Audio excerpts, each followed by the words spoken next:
नमस्कार, आप देख रहे हैं कालचक्र। मैं हूं श्रद्धा, मेरे साथ हैं प्रश्न कुंडली विशेषज्ञ पंडित सुरेश पांडे जी। पंडित जी, बहुत बहुत स्वागत है आपका। नमस्कार। खर्च रुकता नहीं, निवेश फलता नहीं, आमदनी बढ़ती नहीं, घाटा घटता नहीं, तो धन से जुड़ी हर समस्या का क्या है सफल समाधान? जानने के लिए देखिए कालचक्र। बढ़ते खर्चों और बढ़ती महंगाई के कारण आजकल हर इंसान परेशान है। किसी की आमदनी कम है तो कोई अच्छी आमदनी के बाद भी बचत नहीं कर पाता। किसी का पैसा मेडिकल ट्रीटमेंट पर खर्च हो रहा है, कोई ईएमआई के जाल में फंसा हुआ है, तो कोई फिजूल खर्च की आदत से परेशान है। इसीलिए फाइनेंशियल कंडीशन से रिलेटेड आपकी जितनी भी प्रॉब्लम्स हैं उन्हें आज गिन लीजिए और ध्यान से देखिए आज का कालचक्र, क्योंकि आज कालचक्र में पंडित सुरेश पांडे जी आपको बताने वाले हैं कि कैसे छोटे छोटे 50 उपायों से मां लक्ष्मी की कृपा मिलेगी और पैसों से जुड़ी हर परेशानी दूर हो जाएगी। हमारा आज का विषय हर उस आम आदमी से जुड़ा है जो दिन रात मेहनत करके पैसा कमाकर अपनी ज़रूरतों को पूरा कर रहा है, लेकिन मेहनत के साथ अगर भाग्य साथ ना हो तो ये मेहनत भी बेकार हो जाती। इसीलिए आज कालचक्र में पंडित जी आपको वो उपाय बताने वाले हैं जिसे करने से आपकी मेहनत भी सफल होगी और किस्मत भी आपका साथ देगी। तो चलिए सबसे पहले पंडित जी से जानते हैं कि अगर आमदनी से ज़्यादा खर्च हो रहा है तो कौन से उपाय करके हम इस फिजूल खर्च पर ब्रेक लगा सकते हैं। तो बताइए पंडित जी, ये बहुत लोगों की समस्या है, मैं भी उसमें इंक्लूड हूँ कि भाई पैसा आता है और चला जाता है, फिजूल खर्च भी होता है, बचता नहीं है, कोशिश भी करो तब भी नहीं बचा पाते हैं। कहते हैं पैसे को हाथ पैर होते हैं। पैसा इतना तेजी से निकलता है कि पैसे को जैसे हाथ पैर होते हैं। देखो ऐसा है श्रद्धा, अगर किसी आदमी की आमदनी घटती जा रही है जिसके कारण आपके ज़रूरी काम भी नहीं बन पा रहे हैं, बढ़ते फिजूल खर्च के कारण अगर बैंक में जमा पूंजी भी खर्च होने लगी है, तो आपको अपनी आमदनी बढ़ाने के लिए और फिजूल खर्च को रोकने के लिए शुक्ल पक्ष के शुक्रवार को अपनी इच्छा अनुसार कुछ चावल, साबुत चावल लेकर के शिव मंदिर जाइए। पहले शिवलिंग पर जल, दूध, गन्ने का रस, बेलपत्र अर्पित कीजिए। उसके बाद दोनों हाथों में जितने चावल आएँ उतने चावल शिवलिंग पर जैसे मंत्र पुष्पांजलि डाली जाती है वैसे वो नमः शिवाय करके चावल गिरा दीजिए और बाकी जो बचा हुआ चावल आपके पात्र में है उसको किसी ज़रूरतमंद, गरीब, भिखारी, दीनहीन व्यक्ति को दान कर दीजिए। ये उपाय 5 शुक्रवार करके आप देखिए, मुझे पूरा विश्वास है अन्न से मंत्रांजलि देने का मतलब होगा कि आपकी परिस्थिति में सुधार भोलेनाथ की कृपा से ज़रूर होगा और निश्चित रूप से आप थोड़ा सा सुकून महसूस करेंगे। जय मां विंध्यवासिनी। और अब बात करेंगे कारोबारी और नौकरी पेशा लोगों की जो प्रमोशन चाहते हैं, तरक्की चाहते हैं, उसके लिए क्या उपाय है, जानेंगे पंडित जी से। लेकिन चंपा हमारे साथ कॉलर जुड़ चुकी हैं। चंपा जी स्वागत है, बात करिए पंडित जी से। हेलो।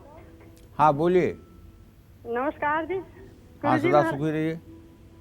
हाँ जी गुरुजी, मैंने अपनी बेटी के बारे में पूछना था जी। ये इसका जन्म है अगस्त 6/8/2003 जी। बुधवार सवेरे 8:30 बजे का। क्या जानना चाहती हो? इसके आगे भविष्य के बारे में जानना चाहते हैं, मतलब पढ़ाई आगे कैसा रहेगा इसके बारे। चंपा ऐसा है, तुम्हारे पुत्री भाव का स्वामी जो है वो है चंद्रमा, उससे द्वितीय सप्तम के स्वामी सूर्य शनि हैं। सूर्य और शनि दोनों का स्नेहा दृष्टि से बृहस्पति के साथ इत्तेसाल है। मैं दावे के साथ कह सकता हूँ कि तुम्हारी बेटी का भविष्य बहुत ही सुंदर है, राज करेगी, पूरी जिंदगी खुशियाँ इसके कदमों में रहेंगी और कभी इसके जीवन में कोई ऐसा प्रकरण नहीं होगा जब इसे दुखी और निराश होना पड़े। निसंदेह इसका भाग्य बहुत अच्छा है। जय मां विंध्यवासिनी।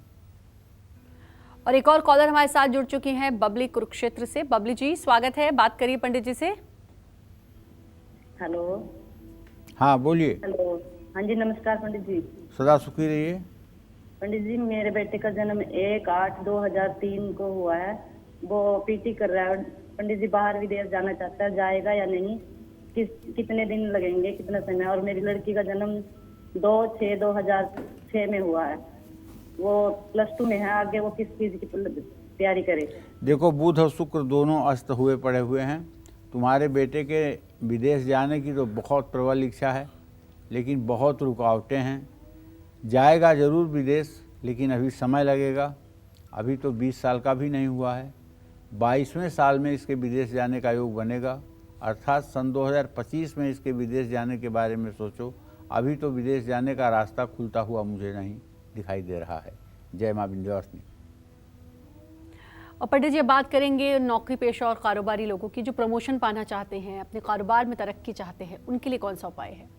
देखिए, कारोबारी और नौकरी पेशा लोगों को बताना चाहूँगा कि नौकरी में प्रमोशन पाने के लिए और बिजनेस में मुनाफा कमाने के लिए कौन सा उपाय आप करें, ये मैं बताने वाला हूँ। आपको प्रमोशन अगर नहीं मिल रहा है, आपका बिजनेस ठप हो गया है, ठप होने के कगार पर है, या प्रमोशन में आपके साथ पार्शियलिटी होती है, काम आप करते हो और उसका रिगार्ड कोई दूसरा लेता है, या अप्रेजल करते समय आपके साथ भेदभाव होता है,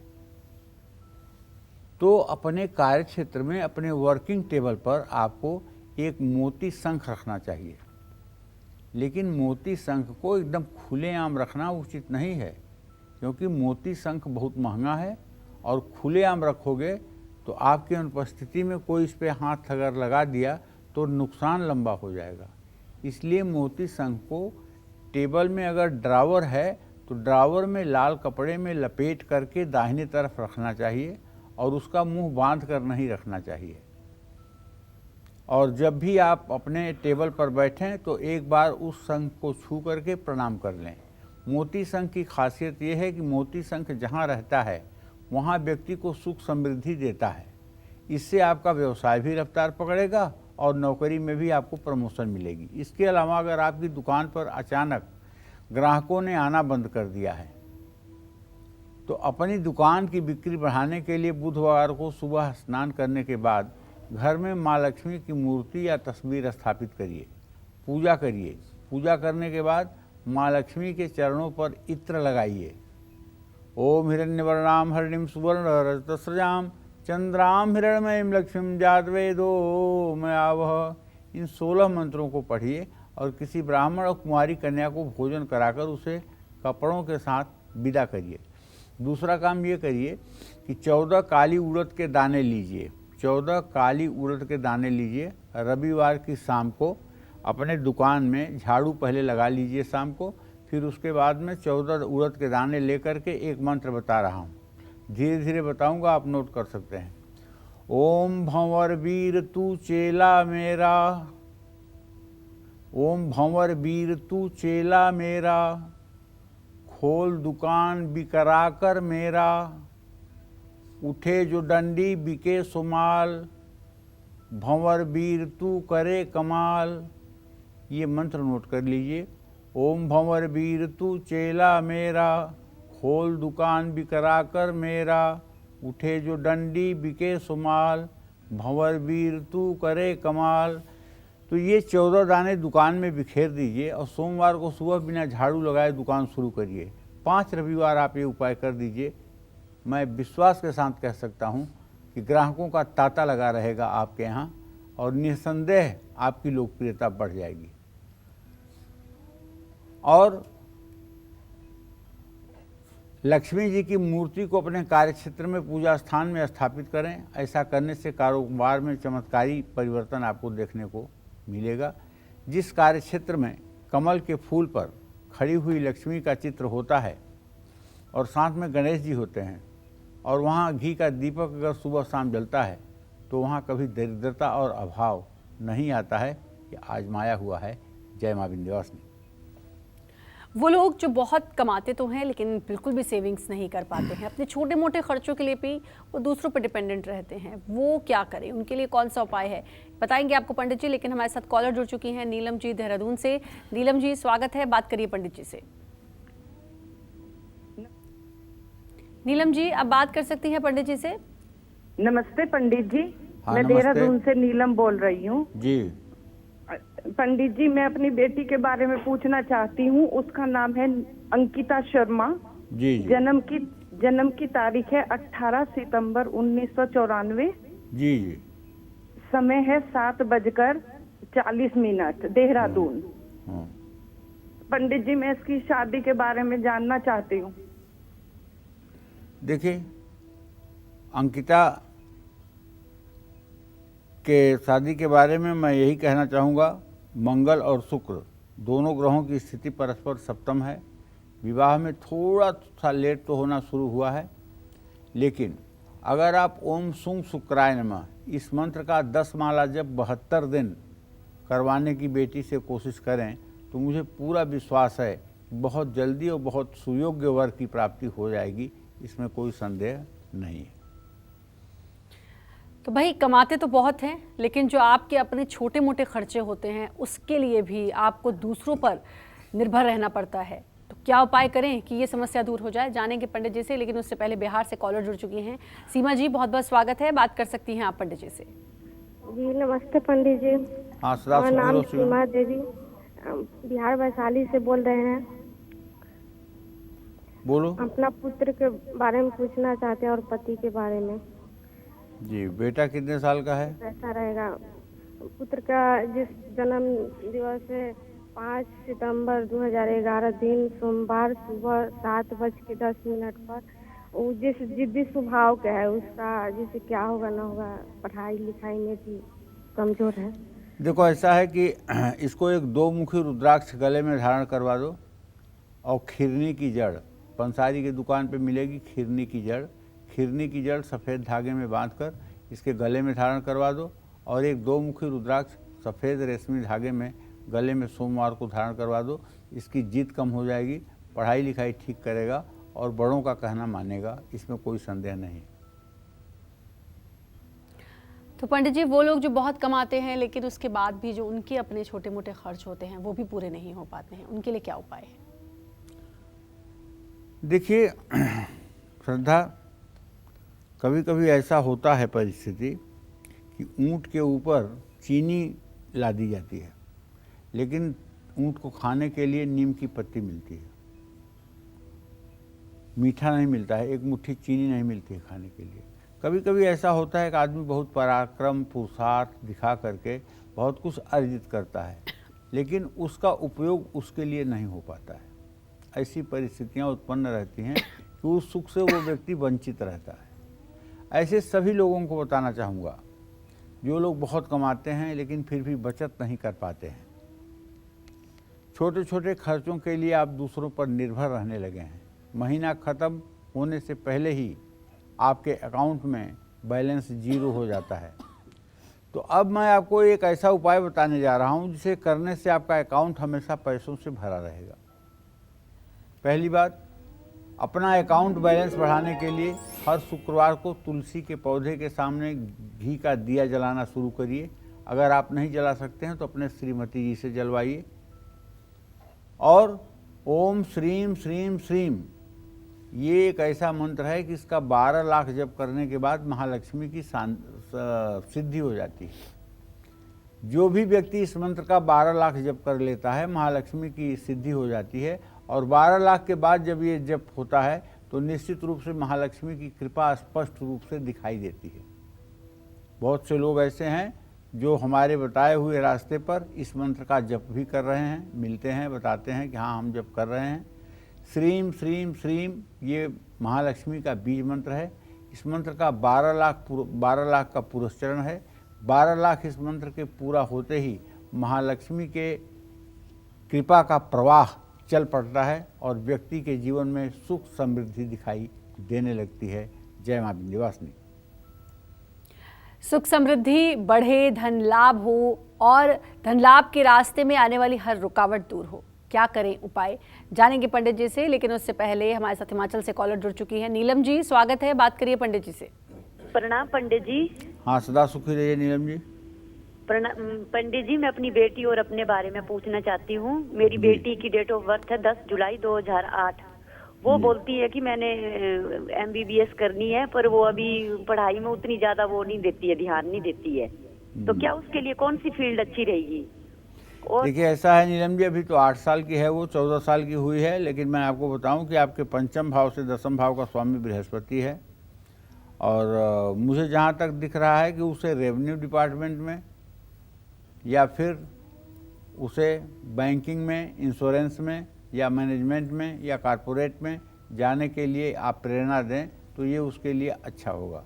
डॉक्टर और इंजीनियर बनने का योग आपके प्रश्न के हिसाब से नहीं दिखाई दे रहा है। और एक और कॉलर हमारे साथ जुड़ चुकी हैं, मेघा जी पुणे से। मेघा जी, बहुत बहुत स्वागत है, बात कर सकती हैं आप पंडित जी से। नमस्कार पंडित जी। हाँ, मैं उनकी बेटी बात कर रही हूँ, मनाली। मैं अपने पापा के बारे में पूछना चाहती हूँ। उनकी जन्म तारीख है 22/8/1969, शुक्रवार का जन्म है, दोपहर में 3:30। प्रमोद नाम है उनका जी। पंडित जी, उनको 4 साल से नौकरी में बहुत परेशानी चल रही है। मतलब नौकरी आती है, जाती है, 1 साल टिकती है। और पंडित जी, मेरे दादाजी भी हमारे मतलब ऐसा सपोर्ट नहीं करते, हमको ऐसा पूछते नहीं है, प्रॉपर्टी के बारे में भी नहीं पूछते, कुछ नहीं पूछते। और पंडित जी, मैं अपने बारे में भी जानना चाहती हूँ। मेरी जन्म तारीख है 16/6/2000, सुबह 3 का जन्म है। और मेरा करियर के बारे में मतलब कैसा रहेगा भविष्य? देखो मनाली, पहली बात तो ये कि आपके पिताजी का भाग्य ठीक हो जाए, उन्हें नौकरी हर समय रहे, 2 रुपए हर समय कमाते रहें, घर की जिम्मेदारी चलती रहे। इसके लिए आपको या आपकी माँ को सुबह शाम श्री सूक्तम के 16 मंत्रों का सुबह शाम पाठ करना होगा। कनक धारा स्तोत्र का सुबह शाम पाठ करना होगा। जब तक आप पाठ करेंगी तब तक घी का दिया जलता रहेगा। महालक्ष्मी के चित्र के सामने बैठकर ये पाठ करना है, क्योंकि उनके भाग्य में थोड़े से कमजोरी के लक्षण दिखाई दे रहे हैं। और आप लोग पूजा पाठ करके जब महालक्ष्मी से प्रार्थना करोगे कि उनका काम ठीक रहे तो उनके भाग्य में सहयोग मिलना शुरू हो जाएगा। देखो, जहाँ तक अपने बारे में आपने पूछा है तो मनाली, मैं बताऊं कि आपके भाग्य भाव का स्वामी मंगल है। मंगल और सूर्य की स्थिति परस्पर सप्तम है। आपको बेटा मैनेजमेंट की पढ़ाई करना चाहिए, और मैनेजमेंट में भी HR से आपको MBA करना चाहिए। इसमें आपको बहुत अच्छा काम मिलेगा और बहुत अच्छी आपको सफलता मिलेगी। आपका पूरा जीवन बहुत अच्छा व्यतीत होगा। धन धान्य से परिपूर्ण आप रहोगी, कोई चिंता करने की बात नहीं है। सुख समृद्धि बढ़े, धन लाभ के रास्ते में आने वाली हर रुकावट दूर हो, कर्ज लेने की नौबत ना आए, इसके लिए माँ लक्ष्मी के कौन से उपाय करने चाहिए, आइए पंडित जी से जानते हैं। बताइए पंडित जी। देखिए, गाय के गोबर का दीपक बना लीजिए। जैसे आटे का दीपक बनाते हैं वैसे सूखे हुए गोबर का दीपक बना लीजिए। उसमें पुराने गुड़ की एक छोटी सी डली और सरसों का तेल डाल करके मुख्य द्वार के बीच में रख दीजिए। सुख समृद्धि बढ़ेगी और घर में कलेश नहीं होगा। अपने घर में रिद्धि सिद्धि के स्वामी गणेश और धन की देवी माँ लक्ष्मी का संयुक्त यंत्र, महायंत्र अपने घर में स्थापित कर सकते हैं। जो लोग अपने घर में श्री यंत्र की स्थापना किए हैं उनके लिए कोई आवश्यकता नहीं है। और इस श्री यंत्र की रोज़ सुबह शाम पूजा होना चाहिए। हर रोज़ विष्णु सहस्त्र नामावली का पाठ होना चाहिए। धन लाभ के मार्ग में आने वाली सभी बाधाएं दूर होंगी। कर्ज की रकम इतनी ज़्यादा है कि उससे आप चुका नहीं पा रहे हैं तो अपने घर में चांदी की चौकी पर दक्षिणाभिमुखी गणेश की मूर्ति स्थापित करके हर रोज़ गजेंद्र मोक्ष स्तोत्र का दुखी मन से पाठ करिए। कातर मन से पाठ करिए। कातर मन से पाठ करिए। एकदम ऐसा पाठ करिए कि आपके आंखों में अश्रु की धारा आ जाए। निसंदेह गजेंद्र मोक्ष का पाठ करने वाला व्यक्ति सब प्रकार के कर्जों से मुक्त हो जाता है, इसमें कोई संदेह नहीं है। जय मां विंध्यवासिनी। और एक कॉलर हमारे साथ जुड़ चुके हैं, ईशांत अयोध्या से। ईशांत जी, स्वागत है, बात करिए आप पंडित जी से। प्रशांत जी, बहुत बहुत स्वागत है, बात कर सकते हैं आप पंडित जी से। हाँ, नमस्कार पंडित जी। हाँ नमस्कार, क्या नाम है आपका? सर पंडित जी, मेरा नाम प्रशांत पांडे है। जी जी। और मेरी डेट ऑफ बर्थ पंडित जी 15 जुलाई 1994 है जी। सुबह 7:54 पे। जी पंडित जी, हम सरकारी नौकरी की तैयारी कर रहे हैं, लगभग 5 साल होने वाले हैं, पर पंडित जी इसमें हमें सफलता नहीं मिल रही है। तो क्या ये सरकारी नौकरी हमारे मतलब योग में लिखा हुआ है या सर हम छोड़ के प्राइवेट पकड़ ले अभी? देखिए, ऐसा है प्रशांत बाबू, आपके आजीविका भाव का स्वामी बुध है जो इस समय अस्त है। आपके किस्मत में सरकारी नौकरी नहीं लिखी है। आप अपना समय और पैसा दोनों बर्बाद कर रहे हैं और घर का कोई सहयोग भी नहीं कर पा रहे हैं। अब आपकी उम्र 28 साल हो गई। अब आपका जीवन एक्सपेरिमेंट के लिए नहीं है। अब आपको तत्काल कुछ करना चाहिए। और ये बात तो आपको मैं एकदम दावे के साथ कहता हूँ कि सरकारी नौकरी का योग नहीं है तो नहीं है। और सरकारी नौकरी का नाम लेकर के बेरोजगार बने रहिए, ये अच्छी बात नहीं है। तत्काल उठिए और कुछ करिए, सोचिए। इतने दिनों तक आपने जो भी समय बर्बाद किया उसके लिए पछतावा मत करिए। आप उठिए और कुछ करिए। अब रुकने का नाम मत लीजिए। जय मां विंध्यवासिनी। महीना खत्म होने से पहले आपका पर्स खाली हो जाता है, सेविंग्स नहीं कर पा रहे हैं। अगर सेविंग्स कर भी रहे हैं तो आपकी सेविंग्स का बड़ा हिस्सा दवाइयों और बाकी चीज़ों में खर्च हो रहा है, या फिर पैसों की तंगी ने आपकी लाइफ में तूफान खड़ा कर दिया है। तो आज का कालचक्र आपके लिए है, क्योंकि आज कालचक्र में पंडित जी आपको इनकम बढ़ाने के 50 सरल उपाय बता रहे हैं। तो चलिए अपने इसी महत्वपूर्ण चर्चा को आगे बढ़ाते हैं और बात करते हैं उन लोगों की जिन्होंने मजबूरी में लोन तो ले लिया, लेकिन अब EMI उनके गले की फंदा बन चुकी है। तो ऐसे लोगों को कौन से उपाय करने चाहिए, जानते हैं। बताइए पंडित जी। वैसे तो एक बात हिंदुस्तान में कहावत है, गए पूत जब मांगे पाए। जब आदमी को आसानी से कर्ज मिलने लगता है तो समझ लो कि उसके पतन का रास्ता खुल जाता है। आजकल आपके टेलीफोन पर एक फ़ोन आता होगा कि सर मैं इस बैंक से बोल रही हूँ, आपका क्रेडिट कार्ड अप्रूव हो गया है, कोई डॉक्यूमेंट्स आपको नहीं देने हैं, केवल आपको यस करना है, आपका क्रेडिट कार्ड एक्टिवेट कर दिया जाएगा, आपका क्रेडिट कार्ड आप तक पहुँचा दिया जाएगा। ये बातें हर दूसरे दिन, हर तीसरे दिन आपको कोई न कोई मैसेज फ़ोन करके बताता है। अब जानते हो आप क्यों? क्योंकि एक बार आपने अगर क्रेडिट कार्ड ले लिया तो जो नहीं खरीदने की इच्छा होगी वो भी आप खरीदेंगे, जो नहीं खर्च करने की इच्छा होगी वो भी आप खर्च करेंगे। और संयोग से अगर कभी आपने क्रेडिट कार्ड का समय से भुगतान नहीं किया तो उसका ब्याज 21% से लेकर 48% तक आपको चुकाना पड़ेगा। और एक बार उसके मकर जाल में अगर आप फंस गए तो फिर आपके लिए निकलना मुश्किल हो जाएगा। तो भाई देखिए, मैं तो सबसे हाथ जोड़ के यही निवेदन करता हूँ कि एकदम प्राणांत संकट आने पर कर्ज लेने की परंपरा को आगे बढ़ाइए या लोन लेने की परंपरा को आगे बढ़ाइए। कुछ लोग तो अपना शान समझते हैं लोन लेने में कि हमारी बड़ी क्रेडिट है, हमको लोन मिल जाता है, मैं एक टेलीफोन कर देता हूं तो लोन मिल जाता है। लोन लेना कोई बहुत, देखिए हिंदुस्तान का जो अर्थशास्त्र है ना, हिंदुस्तान इसलिए नहीं बिखरता है। आज पूरे विश्व में मंदी की चर्चा है। अमेरिका में फेसबुक से, गूगल से नौकरियां जा रही हैं, लोग निकाले जा रहे हैं, बेरोजगार हो रहे हैं। यूके की स्थिति आप समझ रहे हैं, वहाँ प्रधानमंत्री बदल दिया गया अर्थव्यवस्था के कारण। मतलब बहुत बुरा हाल है विश्व का। लेकिन मैं विश्वास के साथ कह सकता हूँ हिंदुस्तान में बुरा हाल नहीं है। उसके पीछे कारण है यहाँ के लोगों का अपना अर्थशास्त्र।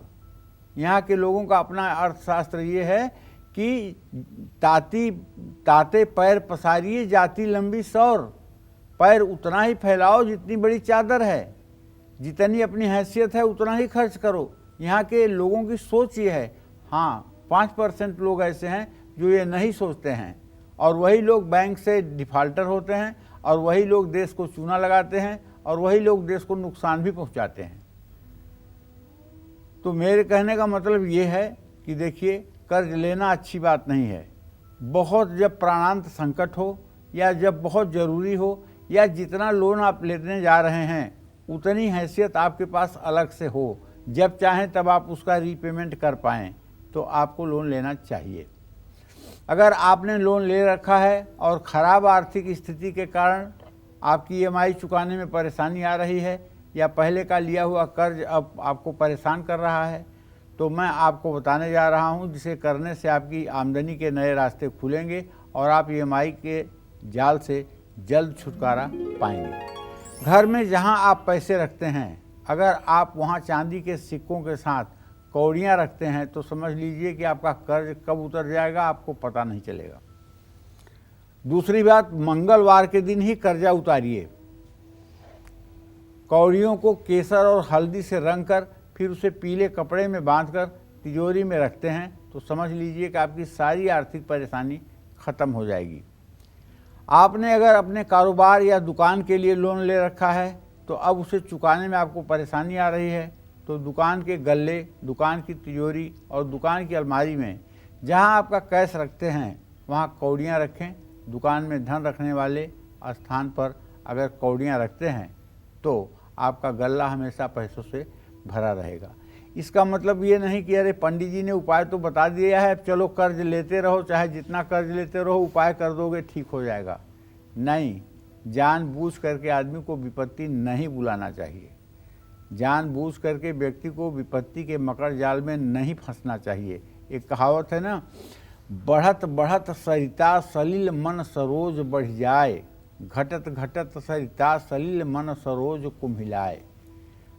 आदमी का मन जब बढ़ने लगता है तो उसका मन ऐसे बढ़ता है जैसे तालाब का पानी। तालाब का पानी चाहे जितने वेग से बढ़े लेकिन उसमें स्थित कमल का फूल जो है डूबता नहीं है, बल्कि पानी जितना ऊंचाई पे जाएगा कमल का फूल उतना ऊंचा होता चला जाएगा। बढ़त बढ़त सरिता सलिल मन सरोज कुम्हिलाए। तो मतलब होगा क्या कि जब एकाएक तालाब का पानी सुखा दिया जाए तो कमल की डंडी जो है छोटी नहीं होगी बल्कि वो सूख जाएगी। उसी तरह से जब आपकी खर्च करने की आदत पड़ जाती है कर्ज लेकर के तो आपका मन बढ़ जाता है, और मन बढ़ जाता है तो परिस्थिति जब खराब होती है तो मन छोटा नहीं हो पाता है बल्कि मन दुखी होकर के, हताश होकर के कुंठित हो जाता है। इसलिए मेरे भाई, सभी लोग दिखावे में आकर के कर्ज न लें। यथासंभव कर्ज से बचने की कोशिश करें। मेरा यही एक आग्रह है, खास करके अपने दर्शकों से, क्योंकि मैं अपने दर्शकों के घर ऋण, रोग और दरिद्रता, ये 3 चीज़ नहीं सुनना चाहता हूँ। और माँ विंध्यवासिनी से ही प्रार्थना करता हूँ कि हे माँ, अगर जरा सा भी मन क्रम वचन से मैं तुम्हें स्मरण करता हूँ तो मेरे दर्शकों के यहाँ आप सद्बुद्धि के रूप में विराजमान हों और उनसे ऐसा कोई कार्य न होने दें जो उनके लिए अहित हो या अहित कारक हो। हर समय उनका कल्याण करें। जय माँ विंध्यवासिनी।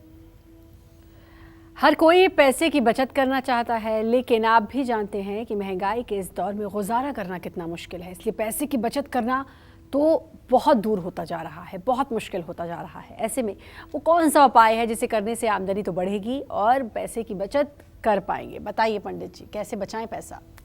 देखिए, आप भी उनमें से हैं जो हमेशा सेविंग करने की सोचते हैं, लेकिन महीना ख़त्म होते होते ऐसे खर्चे आपके सिर पर आ जाते हैं जिसके कारण आप चाह करके भी सेविंग नहीं कर पा रहे हैं। तो मैं आपको बता रहा हूँ वो उपाय जिसे करने से आप पैसों की बचत भी कर पाएंगे और खुलकर खर्च भी कर सकते हैं। सेविंग नहीं कर पा रहे हैं तो किसी गुरुवार को पीले रंग का रुमाल या कपड़ा लेकर किसी ऐसे मंदिर में जाइए जहां तुलसी का पौधा लगा हो। मंदिर में लगे तुलसी के पौधे के आसपास, तुलसी के अगल बगल जो घास उगी हो उसे धीरे से ऐसा निकाल लीजिए कि तुलसी को नुकसान न पहुंचे, और उसे पीले रुमाल में रख करके वापस घर लेकर आइए। इस पीले कपड़े को घर में वहाँ स्थापित करिए जहाँ आप कुछ सेविंग करते हों। ऐसा करने से आपके घर में भी पैसों की बरकत शुरू हो जाएगी। तुलसी के नीचे जमी हुई घास या बरगद के पेड़ के नीचे उगी हुई घास पीले कपड़े में रखने से धन के स्थान पर धन की वृद्धि होती है, इसमें कोई संशय नहीं है।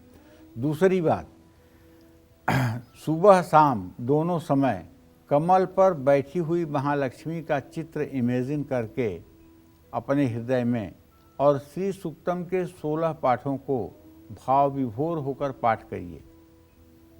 अगर हो सके तो कनकधारा स्त्रोत का भी पाठ करिए और महसूस करिए कि महालक्ष्मी आपके हृदय में निवास कर रही हैं।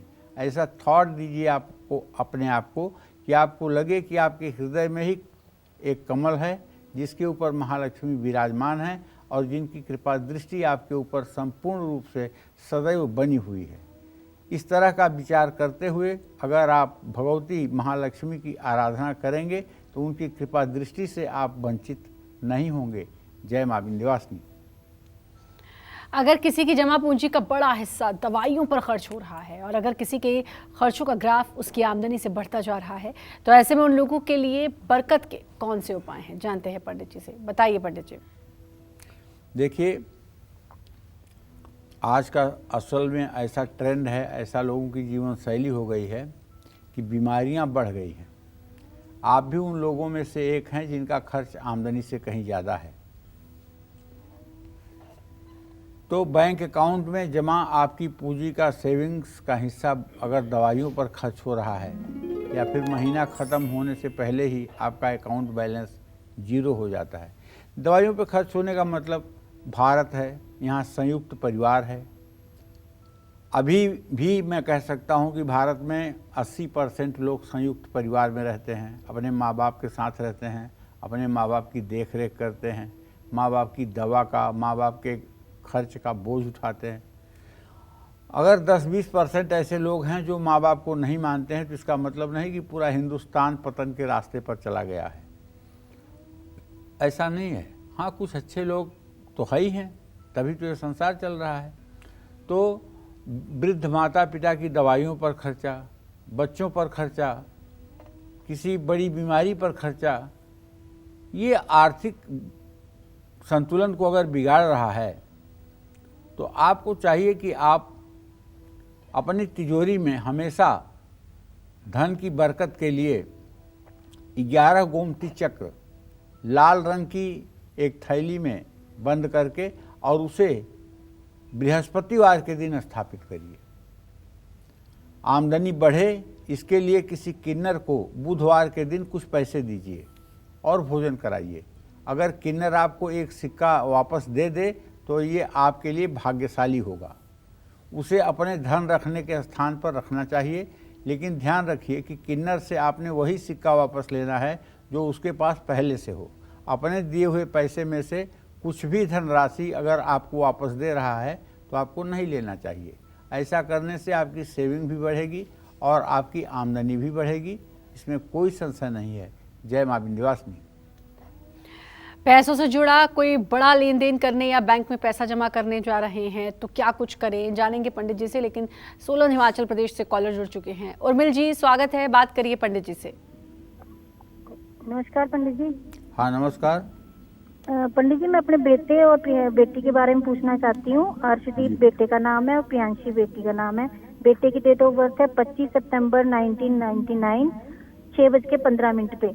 उसने मैकेनिकल इंजीनियरिंग की थी और अब वो गेट की सरकारी पेपर की तैयारी कर रहा है। इससे उसके सरकारी पे गवर्नमेंट जॉब मिलेगी कि क्या करे, मतलब आगे वो। और बेटी का है 12 दिसंबर 2001, 9:30 रात्रि में। वो बीएससी फाइनल ईयर में है। उसके लिए कैरियर में आके क्या चूज करे वो। उर्मिल जी, मैं आपसे बहुत स्पष्ट बताना चाहूँगा कि आपके पुत्र ने मैकेनिकल से इंजीनियरिंग किया है, ये बहुत अच्छी बात है। उन्हें प्राइवेट सेक्टर में लग जाना चाहिए। सरकारी नौकरी के लिए समय बर्बाद नहीं करना चाहिए, क्योंकि आपके प्रश्नकाल में उर्मिल जी आपके पुत्र भाव का स्वामी बुध है, जो वर्तमान में अस्त होकर के शुक्र और सूर्य के साथ वृश्चिक राशि में गोचर कर रहा है, जो ये संकेत कर रहा है कि भविष्य में आपके पुत्र को, आपके सपुत्र को सरकारी नौकरी नहीं मिलनी है और सरकारी नौकरी के लिए समय बर्बाद करने से कोई फ़ायदा नहीं होगा। किसी छोटी नौकरी में भी अगर शुरुआत करेंगे तो अगले 1.5 सालों में इनको काफ़ी बरकत करने का, काफ़ी उन्नति करने का मौका मिल जाएगा। बेटी के बारे में जो आपने प्रश्न पूछा है उर्मिल जी, तो मैं आपको बताऊं कि आपके पुत्री भाव का स्वामी जो है वो शनि है। आप अपनी बेटी को एमएससी करवाइए और एमएससी करवा करके उसे बीएड करवाइए, पीएचडी करवाइए, नेट क्वालिफाई करवाइए। वो किसी बड़े संस्थान में अध्यापक या अध्यापिका के रोल में फिट हो सकती है और उसका आजीवन जीवन भी अच्छा रहेगा। जय मां विंध्यवासिनी। पैसों से जुड़ा कोई बड़ा लेन देन करने या बैंक में पैसा जमा कराने या निकालने के लिए जा रहे हैं तो पहला कौन सा खास उपाय आपको करना चाहिए जिससे हमारे अकाउंट का बैलेंस यानी हमारा बैंक बैलेंस हमेशा बढ़ता रहे? बताइए पंडित जी। पहली बात तो बैंक बैलेंस बढ़ाने के लिए या जेब में पैसा बढ़ाने के लिए अपने मन को समझाना पड़ेगा और वाहवाही से दूर रहना होगा। वाहवाही से बहुत दूर रहना होगा। हिंदुस्तान में लोग अपना आधा पैसा वाहवाही में खर्च कर देते हैं। जब थोड़ा सा पैसा होता है तो पहला काम करते हैं कि एक ऐसा घर बनाते हैं जो अपने बजट से बहुत महंगा होता है, उसमें संतुलन खराब हो जाता है। अगर इस पर भी लोगों ने नहीं कहा कि वाह आप तो बहुत सुखी हो गए हैं, आप तो बहुत पैसे वाले हो गए हैं, अगर लोगों ने नहीं कहा तब वो एक महंगी कार खरीद कर ले आएंगे जो उनके बजट से बहुत बाहर है, लेकिन कार खरीद के ले आएंगे और ताकि लोग कहें कि वाह क्या ज़िंदगी है आपकी, क्या लाइफ है। अगर लोगों ने यहाँ भी नहीं कहा कि आपकी गाड़ी बहुत अच्छी है, आप बहुत संपन्न हैं, तब बेटे बेटी किसी का बर्थडे जो बहुत ज़रूरी नहीं है उसे भी 5 स्टार होटल में करने की कोशिश करेंगे और लोगों को निमंत्रित करेंगे ताकि आप ये कहें कि हाँ आप सचमुच में वैभवशाली हो गए हैं। तो अपने को वैभवशाली बताने के लिए अपनी आधी पूंजी जो है ख़त्म कर देंगे और आधी पूंजी जब बचेगी तो उससे तो डिस्टर्बेंस होना ज़रूरी है। तो दिखावा जब आएगा तो परेशानी बढ़ेगी। इसलिए मैं एक बात कहना चाहता हूँ, मान बढ़ाई जिस दिन आई उस दिन किस्मत फूटी। जिस दिन आदमी अपनी वाहवाही सुनने की इच्छा रखने लगता है उसी दिन उसका पतन होना शुरू हो जाता है। इसलिए मेरे भाई वाहवाही सुनने की कामना कम रखिए, अच्छे कार्य करिए, अच्छा परिणाम अपने आप निकलेगा। आपको एक ऐसा उपाय बताने जा रहा हूं जो सबसे सरल है और साथ ही साथ सबसे सुगम भी है, असरदार भी है। ये आपको तब करना है जब आप पैसों से जुड़ा कोई बड़ा लेन देन करें या फिर बैंक में पैसा जमा कराने जाएं या निकालने जाएं। जब भी बैंक में पैसा जमा कराने या निकालने जाएं तो मन ही मन इन मंत्रों में से किसी मंत्र का जप करें। ओम महालक्ष्म्ये नमः, ओम ह्रीं श्रीं महालक्ष्म्ये नमः, ओम नमो भगवते वासुदेवाय, ओम विष्णुवे नमः, ओम नमो नारायणाय। ये मंत्र माँ लक्ष्मी और भगवान विष्णु को समर्पित हैं। इन मंत्रों का जप करने से पैसों से जुड़ा हर लेन देन आपको सफलता दिलाएगा। इन मंत्रों को जपने से कभी भी आपका अकाउंट बैलेंस जीरो नहीं होगा, आपकी इनकम भी बढ़ेगी और ये मंत्र बैंक में जमा आपके पैसों में बरकत भी कराएगा। जय मां विंध्यवासिनी। और चलिए अब उन आसान उपायों की बात करते हैं जिसे करते ही आपके घर में माँ लक्ष्मी का स्थायी वास हो जाएगा और पैसों से जुड़ी हर परेशानी हमेशा हमेशा के लिए दूर हो जाएगी। आइए जानते हैं पंडित जी से। बताइए पंडित जी। सुबह उठते ही मन में 21 बार श्रीम श्रीम श्रीम श्रीम श्रीम श्रीम श्रीम श्रीम श्रीम इस मंत्र का उच्चारण करिए और अपने घर की किसी वृद्ध महिला के 21 दिनों तक लगातार सुबह उठ करके चरण स्पर्श कीजिए। किसी भी महीने के पहले शुक्रवार को सफ़ेद रुमाल में 125 ग्राम मिश्री बांधकर लक्ष्मी नारायण मंदिर में अर्पित करें। 3 शुक्रवार ऐसा करने से धन लाभ होना शुरू हो जाएगा। हर मंगलवार को रोटी पर गुड़ रखकर और शनिवार को सरसों का तेल रोटी पर लगाकर कुत्ते को खिलाएं। माँ लक्ष्मी की कृपा बनी रहेगी और हर शनिवार को 8 इमरती कुत्तों को खिलाने से आर्थिक स्थिति मजबूत होगी। मंगलवार को हनुमान जी को 11 रुपए के गुड़ चने का प्रसाद चढ़ाने से मनोकामना पूरी होगी। पान के पत्ते पर माखन और सिंदूर रखकर 11 बार हनुमान चालीसा का पाठ करना चाहिए। ये उपाय 3 मंगलवार करें। आर्थिक स्थिति में चमत्कारिक बदलाव दिखाई देगा। पूजा घर में रुई की बाती की जगह मौली की बाती दीपक में डालकर जलाएं। माँ लक्ष्मी प्रसन्न होंगी और बचत भी होने लगेगी। जय माँ विंध्यवासिनी। में माँ लक्ष्मी की कृपा पाने के 50 असरदार उपायों में से और वो कौन से उपाय हैं जिससे ना तो आर्थिक नुकसान होगा, ना दरिद्रता घर आएगी और ना ही घर में अशांति फैलेगी। आइए जानते हैं पंडित जी से। बताएं पंडित जी। देखो, एक मंत्र मेरे दिमाग में अभी आया है, इसलिए अपने दर्शकों को बताना चाहता हूं कि एक ऐसा मंत्र है कि अगर इस मंत्र का 108 बार सुबह शाम घी का दिया जला करके दुर्गा जी के चित्र के सामने पाठ किया जाए बोल बोल कर, तो मेरी गारंटी है कि 40 दिन के बाद स्थिति में परिवर्तन शुरू हो जाएगा। मंत्र बड़ा ही आसान है, दुर्गा सप्तशती का मंत्र है। कोई अजूबा मैं नहीं बताने जा रहा हूँ, वही बताने जा रहा हूँ जो आपके आँखों के सामने है, लेकिन आप प्रयोग नहीं कर पाते हैं। तो कौन सा मंत्र है? दुर्गे स्मृता हरसि भीतिमसे सजन्तौ स्वस्थ स्मृता मतिमतीव शुभान् ददासि दारिद्र दुख भयहारणिका त्वदन्या सर्वोपकार करणाय सदार्द्र चित्ता। दुर्गे स्मृता हरसि भीतिमसे सजन्तौ स्वस्थ स्मृता मतिमतीव शुभान् ददासि दारिद्र दुख भयहारणिका त्वदन्या सर्वोपकार करणाय सदार्द्र चित्ता। यही मंत्र 108 बार सुबह शाम करने से, भगवती दुर्गा का ध्यान करने से आपकी परिस्थिति में जो चमत्कार होगा उसके लिए आपके पास भी शब्द नहीं होंगे। मैंने अपने जिंदगी में अनुभव में जो देखा है, ये बात अलग है कि 100 में से 100 लोगों के साथ चमत्कार नहीं होता है। 100 में 95 लोगों के साथ ही चमत्कार होता है। एक बात तो आप भी जानते हैं कि जैसे सर दर्द कर रहा है, आप डॉक्टर के पास गए, डॉक्टर ने एक टेबलेट आपको दे दिया, आप तुरंत ठीक हो गए, तो आप कहोगे कि डॉक्टर साहब बहुत जानकार हैं। लेकिन उसी डॉक्टर के पास अगर कोई कैंसर पेशेंट आए तो डॉक्टर को तो 4 कीमो 5 कीमो लगाना पड़ेगा, तब भी हो सकता है कोई पेशेंट ना ठीक हो और मर जाए।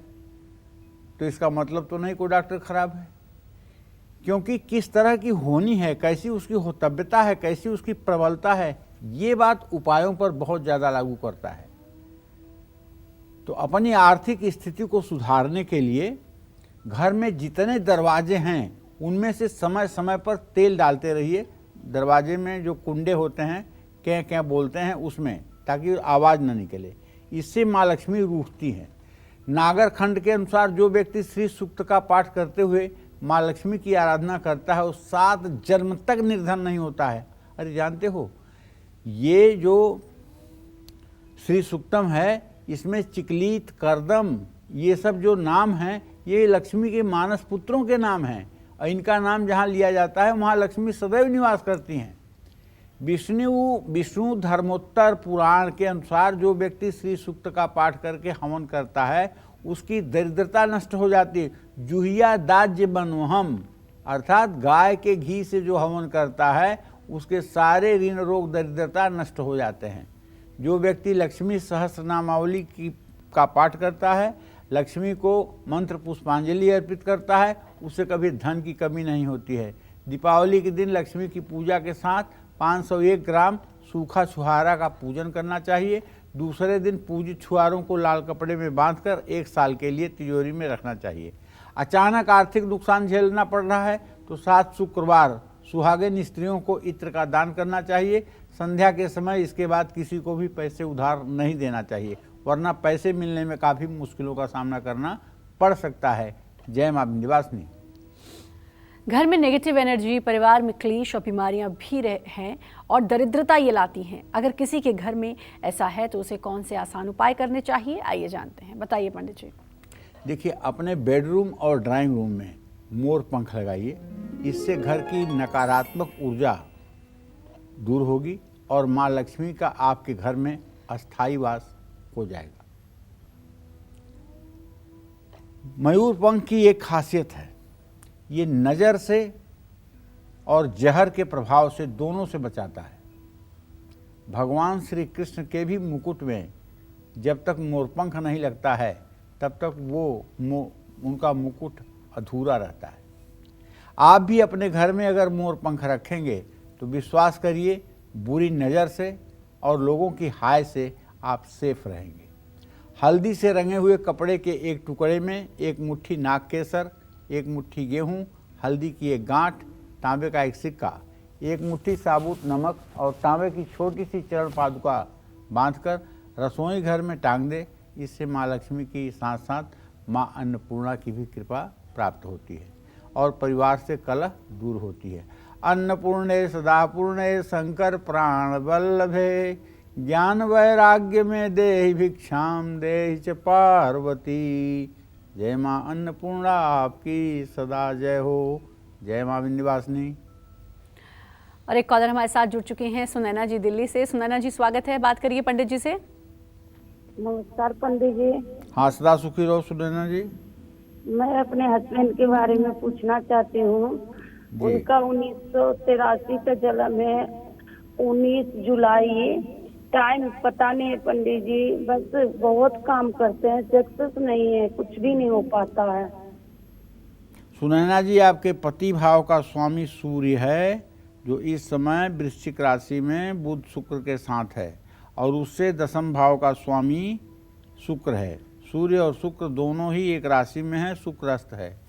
आप ऐसा करिए कि अपने घर में एक बैठी हुई कमल के फूल पर लक्ष्मी की मूर्ति अपने घर ले आइए शुक्रवार को, और उस मूर्ति को पूजा स्थान में स्थापित करिए, और एक कमल गट्टे की माला नीचे बिछा करके उसी पर उस मूर्ति को रखिए, और रोज सुबह शाम श्री सूक्त और कनकधारा स्त्रोत का पाठ करिए, घी का दिया जला के। ये उपाय आप करना शुरू करिए, आपके पति का भाग्योदय अपने आप हो जाएगा। जय माँ विंध्यवासिनी। क्या आप अपनी फिजूल खर्ची की आदत से परेशान हैं? क्या आपके घर में बरकत नहीं होती है? तो ऐसे में 25 उपाय में से कौन से उपाय करने से माँ लक्ष्मी प्रसन्न होंगी और तमाम परेशानियां दूर होंगी? आइए जानते हैं, बताइए पंडित जी। कई बार आमदनी तो होती है, लेकिन उसका अपव्यय होता रहता है। अपव्यय का मतलब अनियोजित तरीके से खर्च होना, न चाहते हुए भी खर्च करने की मजबूरी होना। खर्च बढ़ते चले जाते हैं। ऐसे में किसी सर्वार्थ सिद्ध योग में माँ लक्ष्मी को अनार के दाने का भोग लगाइए। घर की उत्तर दिशा में बेल का एक पौधा लगाइए, और श्री सूक्त का पाठ करते हुए आप बेल के पौधे को रोपिए, और सुबह शाम इसके सामने घी का दिया जलाइए। हर शुक्रवार हल्दी के साथ चावल पीसकर उसके घोल से अपने मुख्य द्वार पर ओम लिखिए। सकारात्मक ऊर्जा घर में आएगी और धन लाभ भी होगा। महीने में एक बार हाथी को गन्ना खिलाने से माँ लक्ष्मी की कृपा मिलती है। अपनी तिजोरी में हमेशा आंवला, कच्चा आंवला जरूर रखना चाहिए। इससे बरकत होती है और आर्थिक स्थिति मजबूत होती है। जय माँ विंध्यवासिनी। पंडित जी, बहुत अच्छी जानकारी, और आपने आज बताया कि घर में बरकत कैसे हो, उपाय आपने बताए, आपने समय दिया, उसके लिए आपका बहुत बहुत धन्यवाद। और उम्मीद करते हैं आज का विषय आपको पसंद आया होगा। कल फिर एक नए विषय और आपकी परेशानियों को दूर करने के लिए ढेरों उपाय लेकर आएंगे हम पंडित सुरेश पांडे जी के साथ। तब तक कालचक्र की पूरी टीम को दीजिए इजाजत, और देश दुनिया की खबरों के लिए देखते रहिए News 24। नमस्कार।